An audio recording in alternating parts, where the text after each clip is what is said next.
नमस्कार मंडळी, श्री स्वामी समर्थ।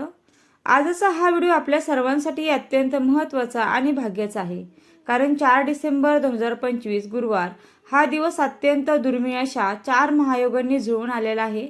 याच दिवशी आहे दत्त जन्मोत्सव, सोबत आहे मार्गशीर्ष महिन्यातील पवित्र गुरुवार आणि पौर्णिमा तिथी असल्यामुळे आपण या दिवशी सत्यनारायण पूजा देखील करणार आहोत।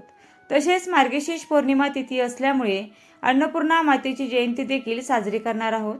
बघा, आजच्या व्हिडिओमध्ये आपण जाणून घेणार आहोत मार्गशीर्ष गुरुवारचा उपवास संध्याकाळी कसा सोडायचा आणि दत्त जयंतीचा उपवास दुसऱ्या दिवसापर्यंत म्हणजेच 5 डिसेंबर पर्यंत कसा चालू ठेवायचा। आज आपण याच महत्त्वपूर्ण प्रश्नाचं अचूक उत्तर जाणून घेणार आहोत। तर बघा, गुरुचरित्राचं पारायण देखील दत्त जयंती दिवशी समाप्त होणार आहे आणि मग याविषयी प्रथम थोडक्यात माहिती आपण जाणून घेऊया।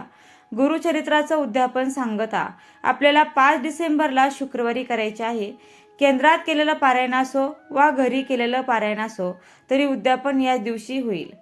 तसे दत्तगुरूंचं पारायण करणारे ज्यांचे पारायण 4 तारखेला पूर्ण होत आहे आणि न करणारे यांनी देखील हा उपवास 5 डिसेंबरला सोडावा। तसेच 27 नोव्हेंबरला पारायण सुरू केलेल्यांनी 3 डिसेंबरला वाचन पूर्ण झाल्यावर 4 डिसेंबरला उपवास धरून 5 डिसेंबरला उद्यापन केले तरीही चालेल। उद्यापनाचा स्वतंत्र व्हिडिओ आहे, त्यामध्ये मी सविस्तर माहिती सांगितलेली आहे, तो व्हिडिओ तुम्ही अवश्य पहा। आता वळूया मेन प्रश्नाकडे। दत्त जयंती उपवास हा एकादशी प्रमाणे असतो। तो दुसऱ्या दिवशी म्हणजेच 5 डिसेंबरला शुक्रवारी पूजा, नैवेद्य आणि आरतीनंतर सोडायचा असतो। या दिवशी केवळ फराळाचे पदार्थच खाल्ले जातात। मात्र मार्गशीर्ष गुरुवार उपवास हा त्याच दिवशी म्हणजे संध्याकाळी अन्नाचा नैवेद्य दाखवून सोडायचा असतो। आता याच पद्धतीने आपण अन्नपूर्णा मातेचा देखील उपवास संध्याकाळी सोडत असतो। तसेच पौर्णिमेचा म्हणजे सत्यनारायणाचा उपवास असेल, पौर्णिमेचा उपवास असेल, तो देखील आपण संध्याकाळी सोडत असतो।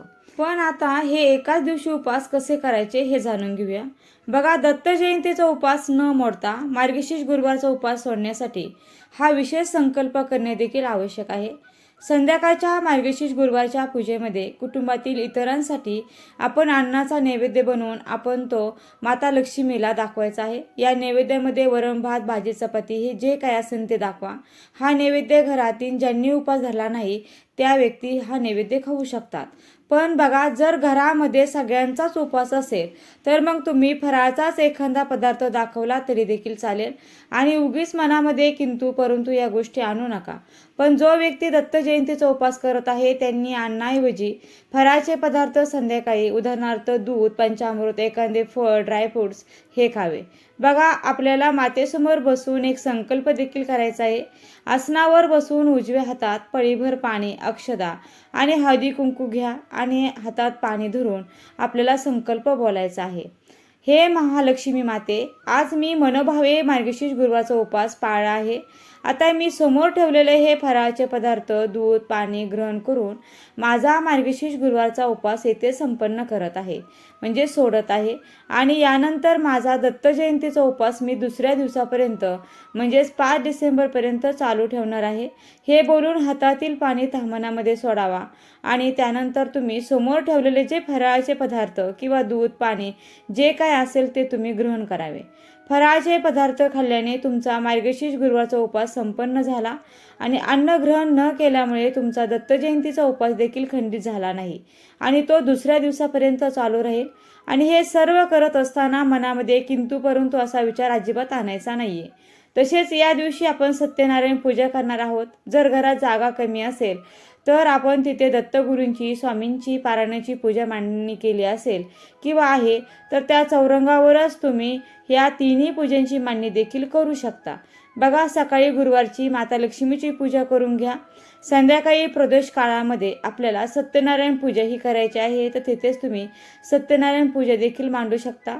अगदी दत्तगुरूंच्या ग्रंथाच्या बाजूला एका बाजूला कलश, ताम्हण, तांदूळ ठेवून पूजा मांडणी करू शकता आणि त्यावर भगवान श्रीहरी, विष्णू, बाळकृष्णांची मूर्ती ठेवा आणि सत्यनारायणाची पोथी वाचून नैवेद्य दाखवा। मात्र गुरुचरित्र ग्रंथाचा पाठ चुकूनही हलवू नका, तो जिथे आहे तिथेच ठेवून आजूबाजूला ही पूजा मांडणी करू शकता। तसेच गुरुचरित्राच्या उद्यापनाच्या स्वयंपाकामध्ये कांदा लसूण वापरायचा नाही. स्वयंपाक पुरणाचा किंवा वरण भात भाजी चपाती असा साधा देखील करू शकता. मात्र घेवड्याची भाजी या स्वयंपाकामध्ये आवर्जून करायची आहे. तसेच नैवेद्य आपल्याला एकूण 4 नैवेद्य हे बनवायचे आहेत आणि या व्यतिरिक्त गाय आणि कुत्रा याच्यासाठी देखील 2 छोटे नैवेद्य जरूर काढा. गुरुचरित्र पारायणाचे उद्यापन आपल्याला 5 डिसेंबरला दुपारी 12 वाजेपर्यंत करायचं आहे. जर शक्य असल्यास सकाळी 8:30 वाजेपर्यंत स्वयंपाक तयार करून 8:30च्या नैवेद्य आरतीपर्यंत नैवेद्य दाखवला तरी देखील चालेल आणि नंतर तुम्ही ब्राह्मणाला जेवायला बोलवा किंवा ब्राह्मणाच्या नावाने शिदा काढा, त्यांना तो शिदा द्या किंवा मंदिरात अन्नदान करा. तसेच दुसऱ्या दिवशी 5 डिसेंबरला सकाळी माता लक्ष्मीची आणि सत्यनारायणाची पूजा देखील आपल्याला उचलायची आहे. तर या महायोगाचा दिवस आपल्यासाठी अत्यंत कल्याणकारी ठरो हीच मी दत्तगुरूंच्या चरणी प्रार्थना करते. तर ही साधी सोपी पद्धत वापरून तुम्ही सर्व उपवासाचे पुण्य आणि फळ प्राप्त करू शकता. ही माहिती महत्त्वाची वाटल्यास व्हिडिओला नक्की लाईक करा, इतरांना व्हिडिओ शेअर करा आणि चॅनलला सबस्क्राईब करायला विसरू नका. आणि व्हिडिओ शेवटपर्यंत पाहिल्याबद्दल अगदी मनापासून तुमची खूप खूप आभारी आहे. धन्यवाद. श्री स्वामी समर्थ. जय जय स्वामी समर्थ. रामकृष्ण हरी. जय जय रामकृष्ण हरी. ओम नमो भगवते वासुदेवाय नमः. दिगंबरा दिगंबरा श्रीपाद वल्लभ दिगंबरा दिगंबरा दिगंबरा श्रीपाद वल्लभ दिगंबरा. श्री गुरुदेव दत्त. श्री गुरुदेव दत्त. श्री गुरुदेव दत्त.